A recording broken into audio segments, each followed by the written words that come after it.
Good evening दोस्तों। एक बार फिर से स्वागत करते हैं आपके अपने यूट्यूब चैनल एएमयू क्लास के टीजीटी पीजीटी कला टेस्ट सीरीज के रात के 8 बजे के आज के इस वीडियो में। मित्रों, कल के प्रश्नों को आपने बहुत सारा प्यार दिया, बहुत सारा कमेंट दिया, इसके लिए धन्यवाद। और कल का जो मैंने प्रश्न पूछा था उसमें से बहुत सारे प्रश्नों का जो है आंसर कई लोगों का जो है कुछ ही लोगों का कम आया था, बाकी लोगों का आंसर जो है फॉल्ट आया था। यानी कि आप लोग जो है रिसेंटली प्रश्नों को जो है आप अपडेट नहीं रहते हैं, जबकि आपके पास ऐसा ना हो कि किसी के पास एंड्रॉयड मोबाइल ना हो। हर आदमी के पास एंड्रॉयड मोबाइल है और पेपर अगर पढ़ते हैं तो आपको अपडेट होना चाहिए। और आज भी मैंने करंट अफेयर्स से संबंधित एक कला से प्रश्न पूछा है और देखना है कि आज बिना गूगल सर्च किए कौन उस प्रश्न का उत्तर देता है। ठीक है, तो चलिए शुरू करते हैं आज का पहला प्रश्न पहले। और इससे पहले मैं आपसे बता देना चाहता हूँ कि ये वीडियो डेली रात 8 बजे आपको अपने चैनल एएमयू क्लासेस पे दी जाती है और 6 बजे आपका टेलीग्राम पे प्रश्न दिया जाता है, जिसमें से कुछ प्रश्नों को टेलीग्राम में जो मैंने दिया है, आज मैंने उसमें से कुछ प्रश्नों को लिया है टेलीग्राम के, क्योंकि कुछ लोग अभी जुड़े नहीं हैं तो टेलीग्राम के प्रश्न को इसमें जानबूझ के मेंशन कर दिया है हमने 6-7 प्रश्नों को। ठीक है, ताकि बाकी लोग भी उसको देख सकें। और डेली शाम 6 बजे मिल जाता है तो वो आप वहाँ पे आपको इस वीडियो से पहले ही मिल जाएगा।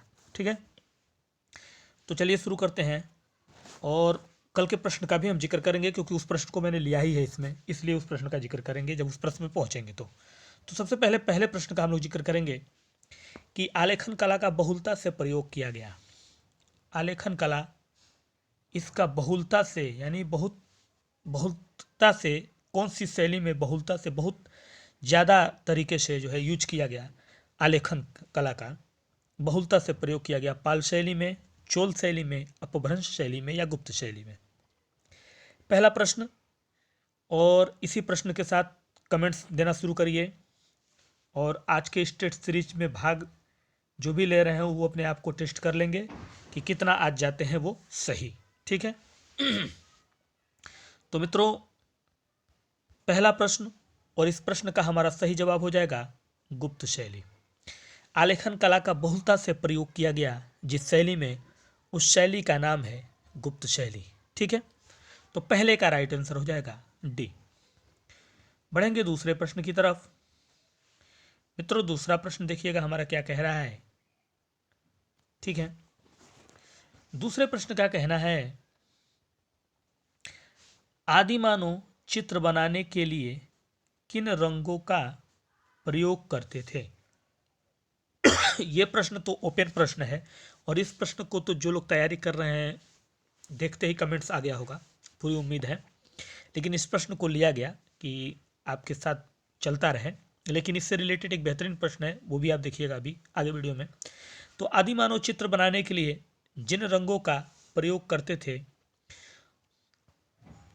वो मित्रों क्या था, वो था आपका, यानी इस प्रश्न का राइट आंसर हो जाएगा ए, जानवरों की चर्बी में रंग मिलाकर। ठीक है, मतलब इस प्रश्न को ध्यान से देखिएगा। तो आदिमानव चित्र बनाने के लिए किन रंगों का प्रयोग करते थे, तो गेरू रंग तो प्रयोग करते थे वो।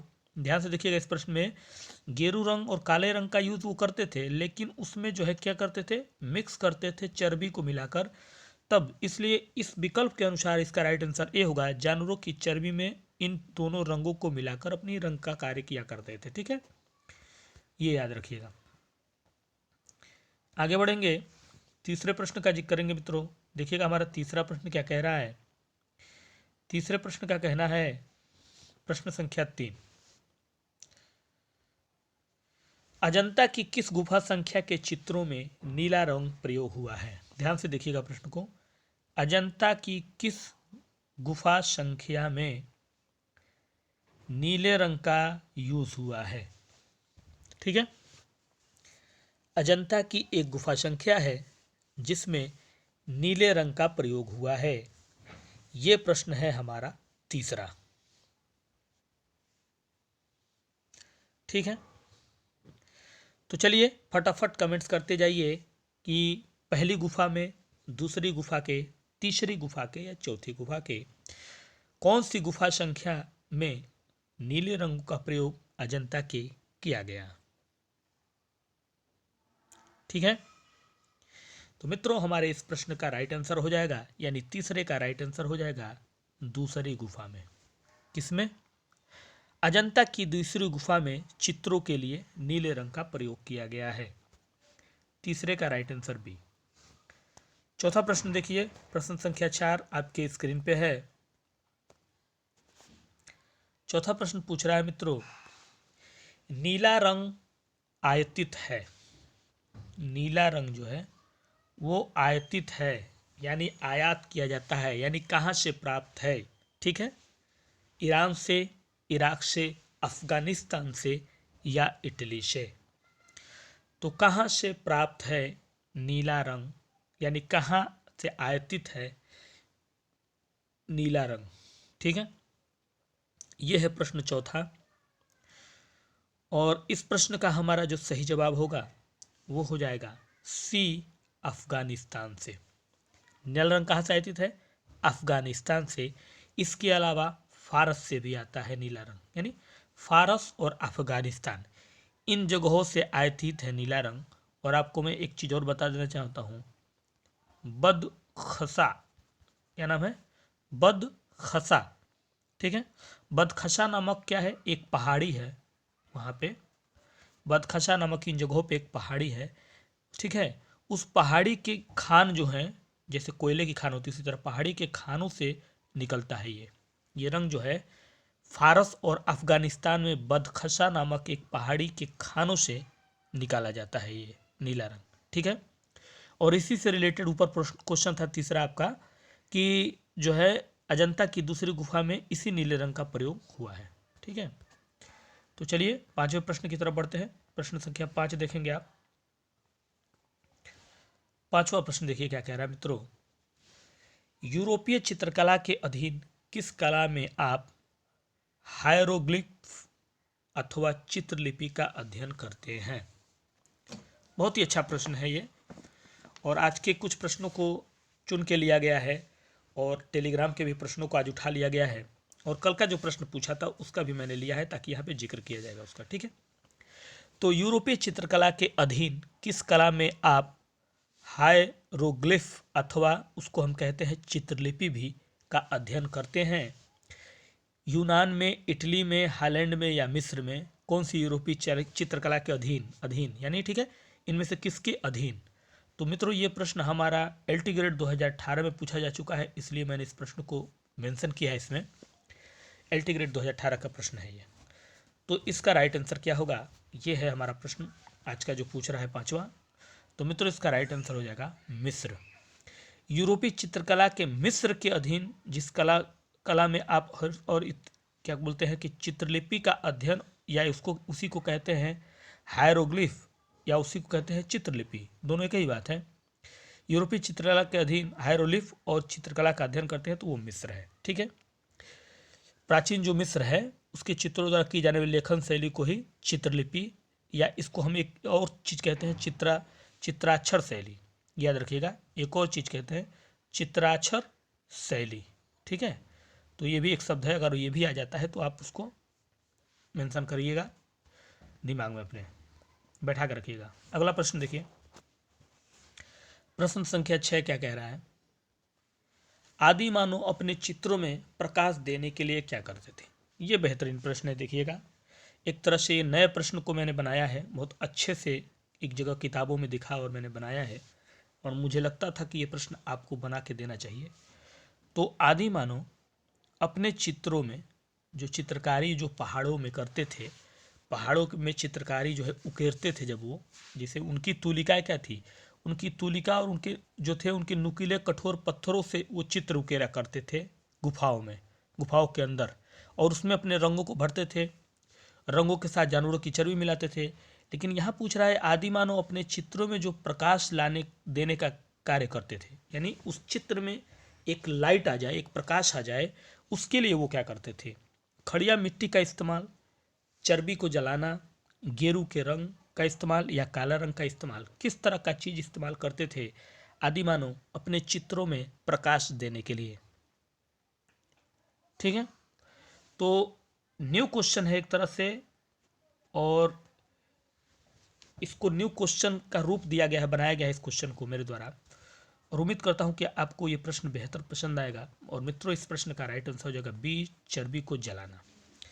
आदिमानव चर्बी रंगों में मिलाकर चित्रकारी तो करते थे, गुफाओं में उकेरते थे, लेकिन जब उसको प्रकाश यानी प्रकाश के लिए, यानी प्रकाश मतलब उसको लाइट देने के लिए, सामने से फोकस देने के लिए चर्बी को क्या करते थे, जलाया करते थे। ठीक है, आइए बढ़ते हैं 7वें प्रश्न की तरफ। प्रश्न संख्या 7 देखेंगे। 7वां प्रश्न हमारा क्या पूछ रहा है मित्रों, चित्रण के लिए किस आकार प्रकार के ब्रश का प्रयोग किए जाते हैं। चित्रण के लिए किस आकार प्रकार का ब्रश यूज किए जाते हैं, राउंड, फ्लैट, फिल्बर्ट या उपरोक्त सभी।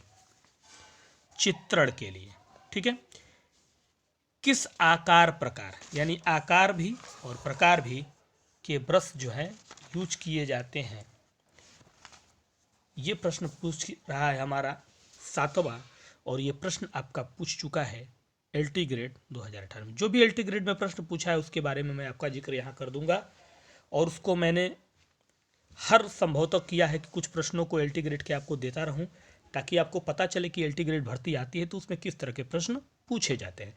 तो चित्रण के लिए आकार प्रकार के ब्रश प्रयोग किए जाते हैं किस तरह के, इसमें से यही ऑप्शन है आपका, और इसका राइट आंसर मित्र हो जाएगा डी, उपयुक्त सभी। राउंड भी, फ्लैट भी और फिल्बर्ट भी, ये तीनों जो है ब्रश प्रयोग किए जाते हैं चित्रण में आकार प्रकार के लिए। ठीक है, यानी सभी प्रकार के ब्रश यूज किए जाते हैं। ठीक है, चलिए आगे बढ़ते हैं, 8वें प्रश्न की तरफ बढ़ते हैं। प्रश्न संख्या 8 देखिएगा। 8वां प्रश्न हमारा मित्र पूछ रहा है,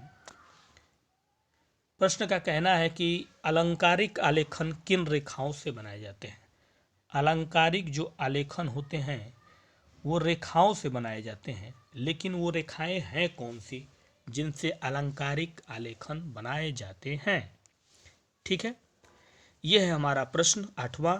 लयात्मक रेखा है वो, ज्यामितिक रेखा है, सीधी रेखा है या कठोर रेखा है, इनमें से वो किस तरह की रेखाएं हैं जिसके द्वारा अलंकारिक आलेखन हम बनाते हैं या बनाए जाते हैं, कह लीजिए।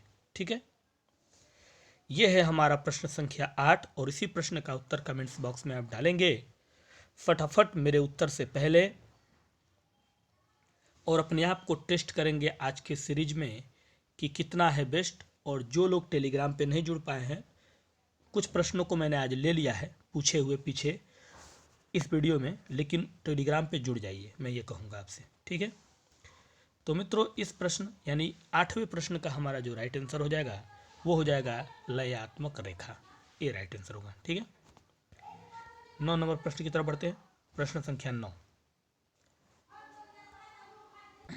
प्रश्न संख्या 9 मित्रों, हम 9 नंबर प्रश्न की तरफ हैं, और 9 नंबर प्रश्न पूछ रहा है कि समान अथवा सामंजस्यपूर्ण, समान अथवा सामंजस्यपूर्ण अवयव की पुनरावृत्ति से उत्पन्न निरंतरता को क्या कहते हैं। एकता, लय, प्रभाविता या संतुलन। समान अथवा सामंजस्यपूर्ण, एक ही बात है इसलिए अथवा कह रहा है। समान कहिए अथवा सामंजस्यपूर्ण अवयवों की पुनरावृत्ति, पुनरावृत्ति का मतलब होता है रिपीट करना। ठीक है, पुनरावृत्ति से उत्पन्न निरंतरता को क्या हम कहते हैं, इन चारों में से। यह है हमारा प्रश्न 9 नंबर।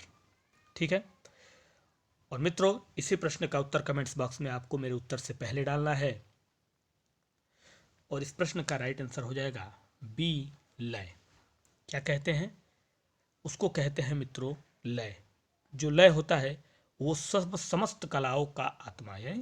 लय जो है वो समस्त कलाओं की आत्मा, ठीक है, समस्त कलाओं की आत्मा या कह लीजिए उसकी गति का आधार है। तो 9 का राइट आंसर बी। 10वां देखिए, प्रश्न संख्या 10। 10 नंबर प्रश्न कह रहा है मित्रों, चित्र के कर्णवत रेखाएं किन मनोभाव को व्यक्त करती हैं। चित्र में जो कर्णवत रेखाएं होती हैं वो मनोभाव व्यक्त करती हैं किस तरह की, उदासी की, व्याकुलता की, उलझन की या अनिश्चितता की। ठीक है, अनिश्चितता। तो कर्णवत रेखाएं मनोभाव को व्यक्त करती हैं, लेकिन वो मनोभाव जो रेखाएं चित्रों में कड़वत रेखाएं करती हैं वो किस तरह की करती हैं? ये प्रश्न है हमारा प्रश्न संख्या 10। और इसी प्रश्न का उत्तर कमेंट्स बॉक्स में मेरे उत्तर से पहले आपको डालते चलना है। वीडियो पसंद आए तो लाइक करते चलना है, शेयर करते चलना है ज़्यादा से ज़्यादा, ताकि बाकी लोग भी ज्वाइन हों आपके हेल्प से।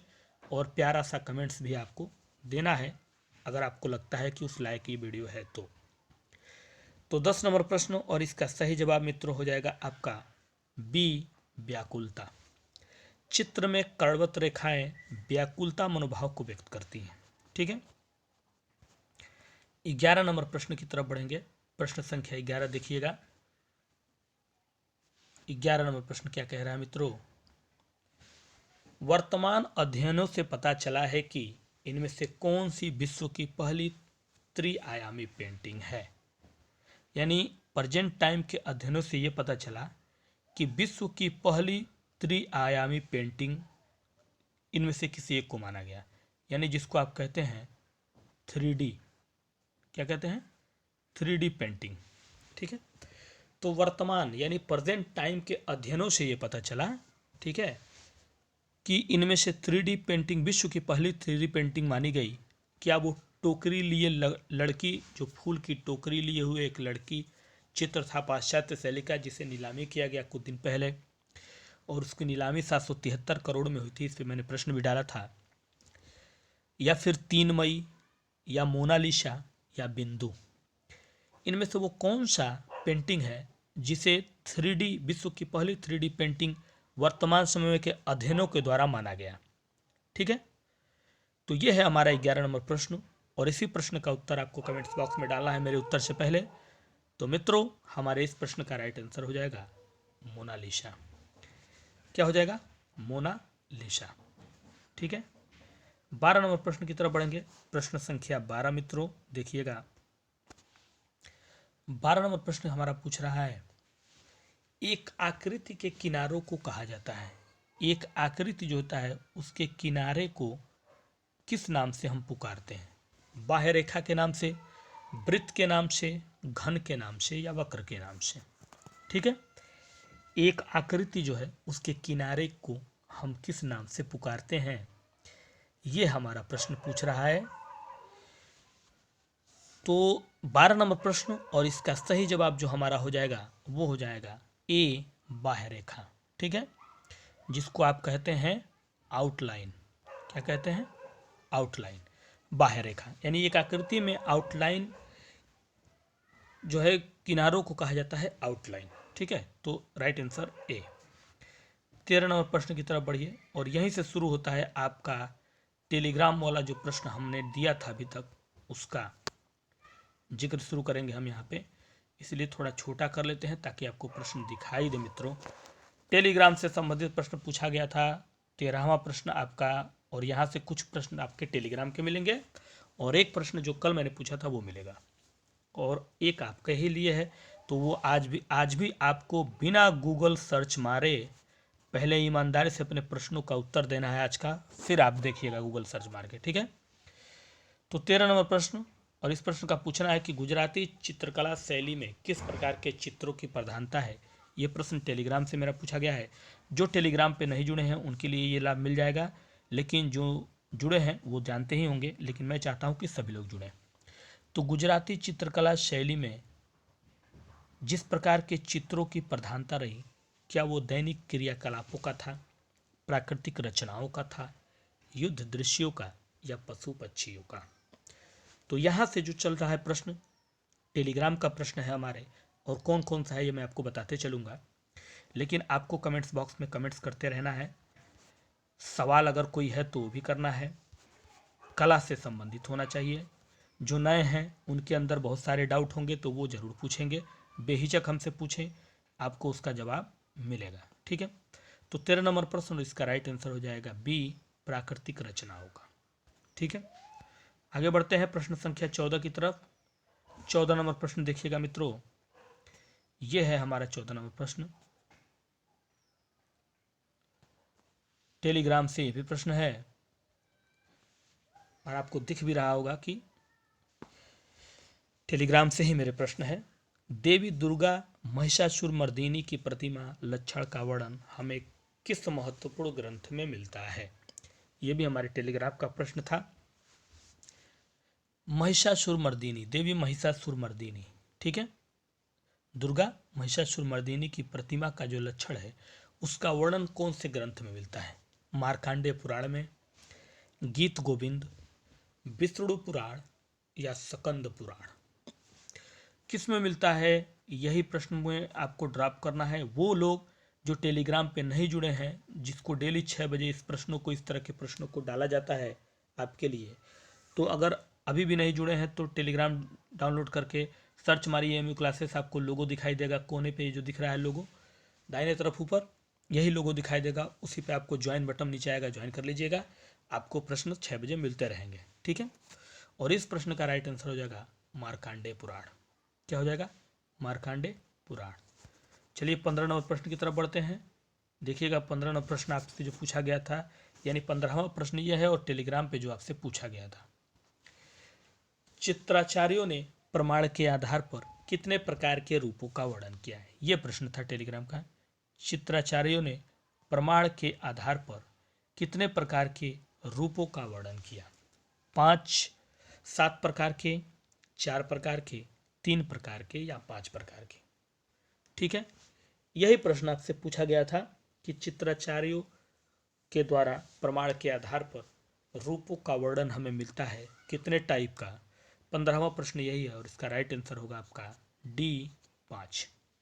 क्या हो जाएगा राइट आंसर? 5 प्रकार का, ठीक है। अब चलते हैं 16 नंबर प्रश्न की तरफ। प्रश्न संख्या 16 देखेंगे आप। 16 नंबर प्रश्न, और ये भी टेलीग्राम का प्रश्न है आपका। विरोधाभास चित्रों का प्रयोग किस चित्र शैली में हुआ है? विरोधाभास चित्रों का जो यूज हुआ है वो एक चित्र शैली में किया गया है, उस शैली का नाम बताना है। क्या वो बूंदी शैली है, क्या वो कांगड़ा शैली है, क्या वो राजस्थानी शैली है या गुलेर शैली है? इन चारों में से वो कौन सी शैली है जिसमें विरोधाभास चित्रों का प्रयोग किया गया? यह है हमारा प्रश्न। तो मित्रों कमेंट्स करते जाइए फटाफट। ये मेरा मोबाइल नंबर है, जो नए हैं वो आके व्हाट्सएप पे जो भी डाउट होगा, चूँकि नए जो जुड़ेंगे कला से, जो अब एंट्री करने वाले हैं टेस्ट में, उनके लिए कोई भी सवाल हो तो वो पूछ सकते हैं। 8858529779 ये हमारा व्हाट्सएप नंबर है। और चलिए इन्हीं बातों के साथ 16वां प्रश्न का राइट आंसर देखें तो हो जाएगा ए बूंदी शैली, ठीक है। 17 नंबर प्रश्न की तरफ बढ़िए। 17 नंबर प्रश्न देखिएगा, ये भी मेरे टेलीग्राम का प्रश्न है और ये आपके सामने है टेलीग्राम का प्रश्न ये भी, इसलिए मैंने पहले ही बता दिया है कि आज मैंने टेलीग्राम से कुछ प्रश्न उठाया है जो कि बहुत सारे लोग टेलीग्राम पे नहीं जुड़े हैं, तो उनके लिए ये यहाँ पे बेनिफिट दे देगा। किस कला समीक्षक और इतिहासकार ने बनी ठनी चित्र शैली को भारत की मोनालिसा कहा? ठीक है, ये भी टेलीग्राम से था। बनी ठनी, ठीक है, भारत की मोनालिसा कही गई, लेकिन वो किस इतिहासकार और कला समीक्षक के द्वारा कही गई कि बनी ठनी जो है वो भारत की मोनालिसा है? स्टेला क्रेमरिस के द्वारा, एरिक डिकिंसन के द्वारा, आनंद कुमार स्वामी या कर्नल टाट के द्वारा? ठीक है, तो ड्रॉप करिए फटाफट आंसर और टेस्ट करिए आज भी अपने सीरीज में कि कितने हैं आप अपने स्पीड को बनाए हुए, कहीं आप जो है छूट तो नहीं रहे हैं, अपने स्पीड को चूक तो नहीं रहे हैं। इसलिए रेगुलर बने रहिएगा। जब मैं रेगुलर वीडियो में हूँ तो आपको रेगुलर बने रहना है, तभी उसका लाभ आप मिलेंगे। वरना थोड़ा सा भी अगर पढ़ाई, देखिए पढ़ाई अगर बीच में छोड़ दी, अगर आप प्रैक्टिस नहीं करेंगे तो फिर आप मिस कर जाएंगे। तो मित्रों इस प्रश्न का राइट आंसर हो जाएगा एरिक डिकिंसन। कौन होंगे? एरिक डिकिंसन ने कहा बड़ी ठनी को भारत की मोनालिसा। 18 नंबर प्रश्न की तरफ बढ़िए। प्रश्न संख्या 18 देखिएगा। 18वां प्रश्न हमारा क्या पूछ रहा है, और ये भी था आपका टेलीग्राम से, लेकिन इसके बाद जो प्रश्न मिलेगा वो टेलीग्राम का नहीं होगा। 18 नंबर प्रश्न पूछ रहा है कि अशोक के अभिलेख कितने प्रकार के मिलते हैं? ये एक हमारे मित्र द्वारा कमेंट्स बॉक्स में जो है भेजा गया था कि सर ये प्रश्न देखिएगा, तो उसी से ये प्रश्न है कि अशोक के जो अभिलेख हैं वो कितने प्रकार से मिलते हैं? 5 प्रकार से, 4 प्रकार से, 3 प्रकार से या 7 प्रकार से? अशोक के जो अभिलेख हैं वो कितने प्रकार से मिलते हैं? 18 नंबर प्रश्न यही पूछ रहा है। तो सवाल आपका, जवाब हमारा, सवाल आपका कला से संबंधित और जवाब हमारा कला से संबंधित। कोई भी डाउट हो, किसी भी तरह का डाउट हो तो बेहिचक पूछिएगा। अगर आपके अपना विचार हो कि सर इस तरह से भी चीज़ों पे कुछ वीडियो दिया जाए तो वो विचार भी आप शेयर करिएगा। आपके विचारों को कमेंट्स के माध्यम से पढ़ा जाएगा और उस पर डिस्कशन करने के बाद एएमयू क्लास की टीम में 2-4 लोग जो हमारे साथ हैं जुड़े हुए मेरे मित्र, उनसे डिस्कशन करके उस पर ज़रूर कुछ ना कुछ किया जाएगा, लेकिन आपके विचार के अनुसार। ठीक है, तो इसका राइट आंसर हो जाएगा मित्रों 3। अशोक के अभिलेख कितने प्रकार से मिलते हैं? 3 प्रकार से। ठीक है, और ये था हमारा कल का प्रश्न, और इस प्रश्न का जवाब काफ़ी सारे लोगों ने जो है गलत कर दिया था। इसीलिए मैंने पहले ही आपसे कहा था कि आप लोग गूगल सर्च मत करिएगा। पहले ही मैंने आपसे कहा था कि कोई भी मेरा चैनल का मेंबर गूगल सर्च नहीं करेगा इस उत्तर को देने से पहले। तो पूरी उम्मीद थी कि आपने ईमानदारी दिखाई थी, आपके प्रश्न से लग रहा, उत्तर से लग रहा था। लेकिन कुछ लोगों के आंसर सही थे, लेकिन बहुत सारे लोगों के आंसर गलत थे। लेकिन जब उन्होंने बाद में गूगल सर्च मारा होगा तो उनको पता चल गया होगा कि आंसर हमने गलत मारा है। इसीलिए आज भी जो मैंने प्रश्न दिया है उसको भी आप जो है गूगल सर्च नहीं मारेंगे, याद रखिएगा। आज भी जो मैंने प्रश्न दिया है उसको भी आप गूगल सर्च नहीं मारेंगे, बिना सर्च मारे उस प्रश्न का उत्तर दीजिएगा। मैं यही चाहता हूं आपसे ईमानदारी से। लेकिन वो प्रश्न कल का ये था कि हाल ही में प्रसिद्ध दृश्य चित्रकार जिनकी 83 साल की उम्र थी वो निधन हो गया, दुनिया से चले गए, अंतिम सांस ली, वो कौन थे? ये प्रश्न हमने पूछा था कल के सवाल में, आपका सवाल था ये, और उसको मैंने आज ले लिया है ताकि इसका डिस्कशन भी कर दिया जाए थोड़ा सा। और उसका राइट आंसर था मित्रों मोहम्मद सलीम। कौन थे? मोहम्मद सलीम 83 साल की उम्र में 22 जनवरी 2020 को दुनिया से रुखसत हो गए। ये एक दृश्य चित्रकार के रूप में जाने जाते थे।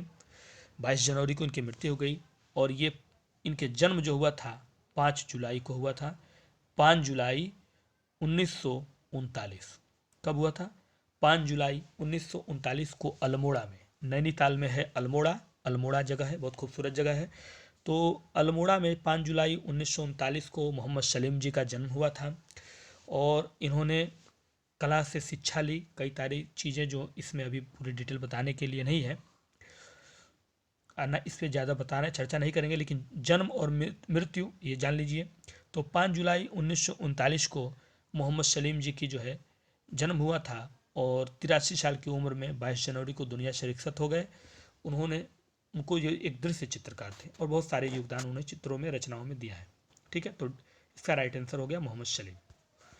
अब चलिए 20 नंबर प्रश्न की तरफ बढ़ेंगे, और 20 नंबर प्रश्न देखिएगा क्या पूछ रहा है।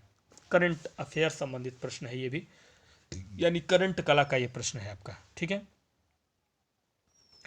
ये करंट कला का प्रश्न है, और इसके बाद आपका सवाल है, यानी ये आखिरी प्रश्न है, इसके बाद आपका सवाल है। 20 नंबर प्रश्न क्या पूछ रहा है मित्रों, देख लीजिए। हाल ही में ललिता वकील को कला के क्षेत्र में पद्मश्री से सम्मानित किया गया, वह कहाँ की रहने वाली हैं? रिसेंट क्वेश्चन, और इसे याद रखिएगा, अगली भर्ती के लिए ये सब चीज़ें आपके लिए मौजूद हैं। अभी हाल ही में ललिता वकील यानी मिसेस ललिता वकील को आर्ट यानी कला के क्षेत्र में पद्मश्री से सम्मानित किया गया था, और पद्मश्री से सम्मानित होने वाली ललिता वकील कला के क्षेत्र में वो रहने वाली कहाँ की हैं? तो एक तो रहने वाली कहाँ की है, ये प्रश्न हमने पूछ लिया। इसी में आपका एक प्रश्न ये भी मिल गया कि वो पद्मश्री से सम्मानित हुई, कला के क्षेत्र में हुई, नाम है ललिता वकील, और कहाँ की रहने वाली वो हम आपको बता देंगे। आप भी उत्तर देते रहिए, तो सभी प्रश्नों के उत्तर इनसे संबंधित आपको यहीं इसी सवाल में मिल जाएंगे। ठीक है, तो ललिता वकील जिनको हाल ही में पद्मश्री से भारत सरकार के द्वारा नवाजा गया कला के क्षेत्र में, मित्रों वो रहने वाली हैं हिमाचल प्रदेश की। कहाँ की? हिमाचल प्रदेश की रहने वाली हैं ललिता वकील, जिन्हें कला के क्षेत्र में पद्मश्री से सम्मानित किया गया। और अब बढ़ते हैं आपके सवाल की तरफ। आपका सवाल आपके स्क्रीन पे।